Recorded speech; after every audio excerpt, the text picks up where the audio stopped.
What do you think about British cuisine? I love fish and chips. Do you? I just love fish and chips. Do you? Honestly. It's her go-to. Oh, Is it? I'm honestly, so surprised. I love fish and chips. For me, a heritage recipe is more than just a meal we ate as a child. It's a sentimental feeling, a nostalgic memory, and a tale of home. Cooked by the people we cherish most, these recipes are so ingrained in us that often, in times of need, no other meal will do. This is not a series about chefs. This is a series about home cooks, human connection, and the preservation of family recipes. Hi. Hi, nice to meet you. I'm Lucy. Nice to meet you. What's your name? Mary. Mary, hi. Hi, lovely to meet you. You guys are early, I can't believe it. So, Thelma, tell me what we're making today. We are making appam and chicken stew.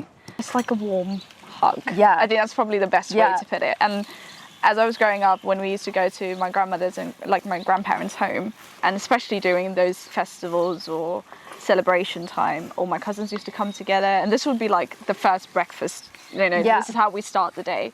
So we've got very fond. Wait, this is how you start the day? I know. We have Wow. stew and the appam for breakfast. It's a breakfast meal as well. Yeah. If It's my just- day started like this, I would be so happy. I mean, I'd probably fall asleep afterwards. So after every meal, I think in Kerala, you definitely feel like you need a nap because Yeah. they're just very huge on food and Yeah. just feeding, and nobody ever leaves the house with their button closed. That sort of intake of food. This is a clay pot that we normally use for most of the Indian cookery in the early days. So onto that we put the coconut oil, mustard seeds, Yeah.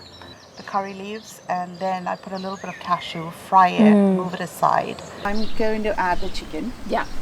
But I think for definitely this one, if you're making a meat version of the stew, you have to have the bones. Otherwise, I just don't think it tastes right. No. There's something about the entire thing just like cooking down. Yeah. So once that's kind of cooked, the chicken kind of cooks in really well, and the flavor starts to come out is when we put the potatoes and the carrots. Oh, okay. Yeah, so right. once that is kind of done, is we put a little bit of hot water in there, and we let it cook. Yeah. As it starts to cook and it's almost 3/4 done, is when we add the coconut milk in there Yeah. and let the rest of the cooking go into the coconut, the coconut milk, because the flavor comes out from the coconut when it comes onto the chicken. Right, okay. Yeah. And when I was thinking about it, when you asked me like, what is it that you've grown up eating, when I realised, I was like, it's more of this somewhat simpler versions of the dishes that I really like compared to the elaborate, extravagant. Like everybody talks about biryani, but I'm like, but I like a simple dal. Yeah. A bit of rice. Yeah. Or just that, just a bowl of chicken stew. Because that's what really comforted you when you were young. Exactly. So I'm just going to put all the garnish there. That's cashews, curry leaves, and the small little baby onions that I showed, and shallots, and finally the mustard as well. So this is what it is, and it's done. Wow. This is appam. This is one of our very traditional meals in Kerala. So that's the sound we would normally look for when we make appam. Who taught you how to make appam? My mom. Oh. So when I was about 7, 8 years old, I used to see my mom cook it. So by the time she cooks and she goes and she comes back, the pot's empty. So then my mom said, you do that one more time, you have to learn to cook. Wow. So then I took it onto myself at that age of 8. I stood with my mom and I learned it. Yeah. So when she cooks it, I finish it, then I cook it and keep it back. Is your mum still alive? And she passed away. Recently, actually. Oh, no way. Oh, sorry. She passed away on March 18th. Oh, wow. Yeah. And where was she living? in India. Ah, okay. Yeah, but I got to be with her for almost 6 months. Spend time with her. I think for me that was big. Yeah, of course. My husband and my girls kind of released me to spend time with her. Released? You sound like you're in jail. You know what you We mean, let her right? go. You know, sometimes it comes to a place where you have to feel at peace to go. Of course, yeah. Get it? Like sometimes it's not like you have to come to a place of understanding that everything is going to be okay before you can go. Few months. What was your mum like? She was very quiet.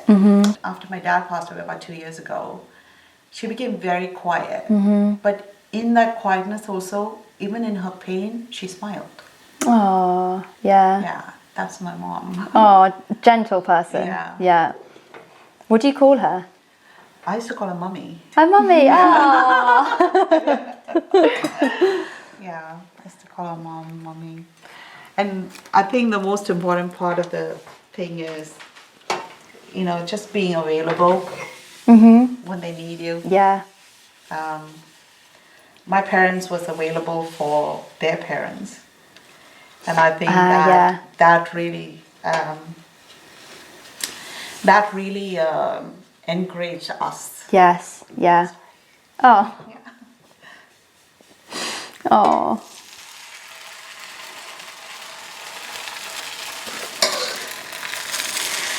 Thank you for sharing that. Yeah, a bit emotional. Yeah, it's still fresh, isn't it? Yeah. It was like, it is a tough space, but I think what they have given you as a legacy, or what they give you as a legacy, I think that teaches you to carry it on in the right way. Yeah. Yeah. It's really important, isn't it, to carry those big parts of your heritage and family onto you. No pressure.